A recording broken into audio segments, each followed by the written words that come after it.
Salut les boss, c'est Morgan et bienvenue dans cette nouvelle vidéo.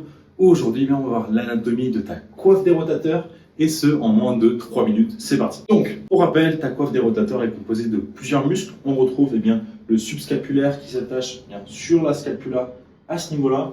Ensuite, les plus connus se ramènent comme ça.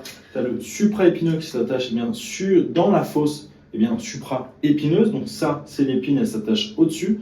Tu as ensuite l'infraépineux qui s'attache ici, qui vient se terminer au niveau de ton numérus, ici, à ce niveau-là. Et enfin, tu as le petit rond qui s'attache aussi sur la scapula pour se terminer au niveau de ton numérus, juste en dessous de la terminaison de l'infraépineux.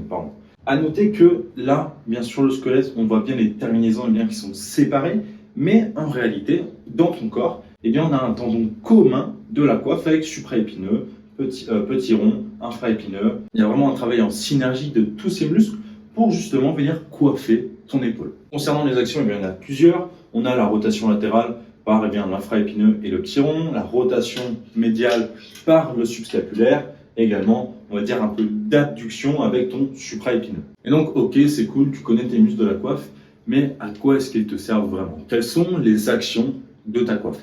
Eh bien, ta coiffe sert à stabiliser ton épaule. Mais est-ce que pour venir la renforcer, tu vas venir faire des rotations latérales à la poulie ou aux haltères ou quoi que ce soit? Eh bien, pas vraiment. Tout simplement parce que la coiffe, c'est un ensemble de muscles assez différents que tes pecs, tes biceps, etc.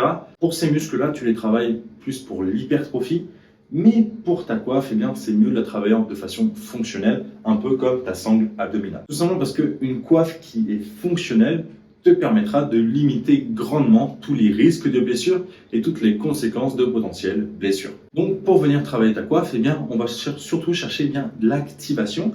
Et pour activer ta coiffe des rotateurs, tu as globalement deux grands critères. C'est de venir serrer le poing. En serrant le poing, ça active automatiquement ta coiffe des rotateurs. Également, ta coiffe, tu peux la travailler sur des mouvements globaux en venant rajoutant un élastique que tu vas mettre autour de tes poignets pour justement augmenter leur recrutement. Donc, tu n'as pas besoin de faire des rotations latérales pour les renforcer, mais juste tu prends un élastique et par exemple tu fais du développé militaire ou tu fais toute optique d'exo, juste en mettant cette résistance sur la rotation latérale, tu verras que tu ressentiras bien plus ta coiffe des rotateurs. Et certes, tu ne vas pas l'hypertrophier au maximum, mais au moins petit à petit, tu auras une coiffe de plus en plus forte et de plus en plus fonctionnelle. Donc voilà tout pour cette vidéo. Nous espérons que celle-ci t'a aidé à mieux comprendre l'anatomie de ta coiffe des rotateurs et également leur rôle au niveau de l'épaule. Si cette vidéo t'a plu, tu peux la liker et t'abonner. Et nous on se retrouve dans la prochaine. Bisous.